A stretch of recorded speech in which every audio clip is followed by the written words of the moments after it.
प्रदेश खुलासा में आपका स्वागत है। हमारा पेड़ लगाओ जीवन बचाओ अभियान 1 जुलाई से शुरू हो रहा है। प्रदेश खुलासा न्यूज लेकर आया है पेड़ लगाओ जीवन बचाओ अभियान। इस साल भी हम 1 जुलाई 2026 से अपनी 15 साल की परंपरा जारी रखेंगे। हमारी धरती को इसकी जरूरत है।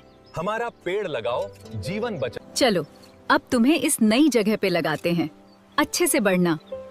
हमारी धरती को इसकी जरूरत है।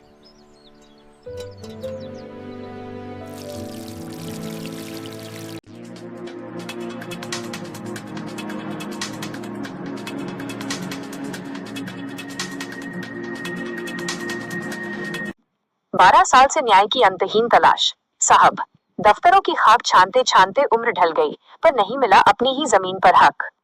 साल 2014 से फाइलों में दफन है फरियादी की चीख। हाल ही में कलेक्टर जनसुनवाई में टोकन नंबर 6,38,544 के तहत फिर लगाई गुहार।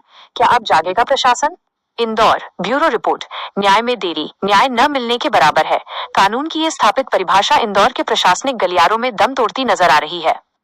मुख्यमंत्री और सरकार के भू माफियाओं के खिलाफ सख्त कार्रवाई के तमाम दावों के बीच इंदौर जिले से एक ऐसा दर्दनाक और हैरान करने वाला मामला सामने आया है, जहां एक पीड़ित पिछले 12 सालों से सरकारी दफ्तरों की सीढ़ियां चढ़ते चढ़ते बूढ़ा हो गया, लेकिन रसूखदारों के दबाव के आगे उसे आज तक सिर्फ आश्वासन का झुनझुना ही नसीब हुआ। जमीन हड़पने और फर्जीवाड़े का गंभीर खेल। मामला इंदौर जिले के अंतर्गत आने वाली एक बेशकीमती संपत्ति पर अवैध कब्जे और उसे फर्जी तरीके से बेचने से जुड़ा हुआ है। जमीन पर डाका। फरियादी का आरोप है कि उसकी पुश्तैनी और वैध संपत्ति पर कुछ भूमाफियाओं ने न केवल अवैध रूप से कब्जा जमा लिया, बल्कि कूटरचित फर्जी दस्तावेज तैयार कर उसे आगे बेच भी दिया। 12 साल का लंबा वनवास। पीड़ित ने साल 2014 में पहली बार इस जालसाजी के खिलाफ आवाज उठाई थी। तब से लेकर आज तक वर्ष 2026 वो लगातार कलेक्टर, एसडीएम, तहसीलदार और पुलिस अधिकारियों के चक्कर काट रहा है। टोकन नंबर 6,38,544 जनसुनवाई की चौखट पर फिर टेका माथा। अधिकारियों की चौखट पर अपनी चप्पलें घिस चुके बुजुर्ग फरियादी ने हार नहीं मानी। न्याय की आखिरी उम्मीद लिए उसने हाल ही में 3 फरवरी 2026 को इंदौर कलेक्टर कार्यालय में आयोजित जनसुनवाई में एक बार फिर अपनी किस्मत आजमाई। पंजीकरण। उसका आवेदन टोकन क्रमांक 6,38,544 के तहत दर्ज किया गया है। प्रभावशालियों का दबाव। आवेदन में स्पष्ट रूप से उल्लेख किया गया है कि मामले में पर्याप्त सबूत, पुख्ता दस्तावेज और अकाट्य प्रमाण अधिकारियों के समक्ष कई बार पेश किए जा चुके हैं, लेकिन आरोपी पक्ष के राजनीतिक और आर्थिक रसूख के कारण फाइल को हर बार ठंडे बस्ते में डाल दिया जाता है। ढलने लगी उम्र, पर कोसों दूर है इंसाफ। पीड़ित का दर्द।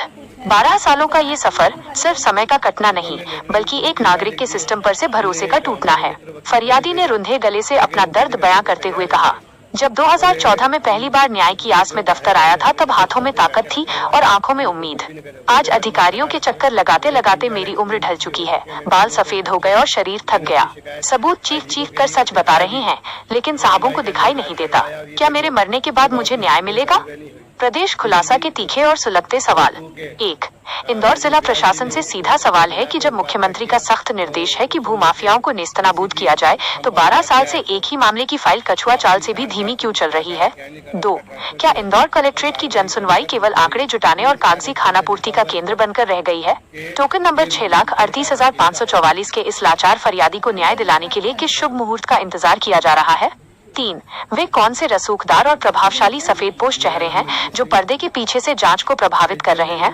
प्रशासन उनके नामों का खुलासा करने से क्यों कतरा रहा है? प्रदेश खुलासा की विशेष टिप्पणी। ये केवल एक फरियादी की कहानी नहीं है, बल्कि ये इंदौर के उस आम आदमी की दास्तान है जो भूमाफियाओं के मकड़जाल और प्रशासनिक सुस्ती के बीच पिस रहा है। एक बुजुर्ग को अपनी ही जमीन के लिए 12 साल तक तड़पाना पूरे सिस्टम के लिए बेहद शर्मनाक है।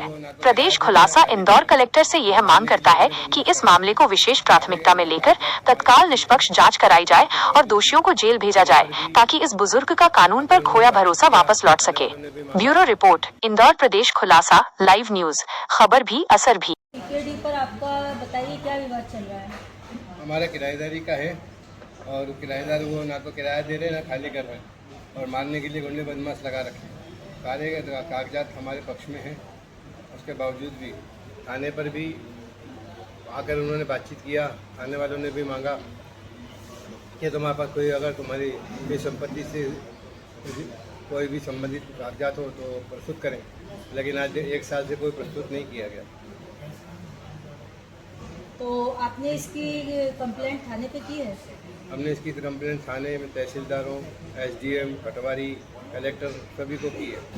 प्रशासन से आपको क्या मदद मिल रही है इसमें? कुछ भी नहीं, आश्वासन आज कल करते हैं, परसों आना, सोमवार को आना, बुधवार को आना, 15 दिन बाद आना, 10 दिन बाद आना।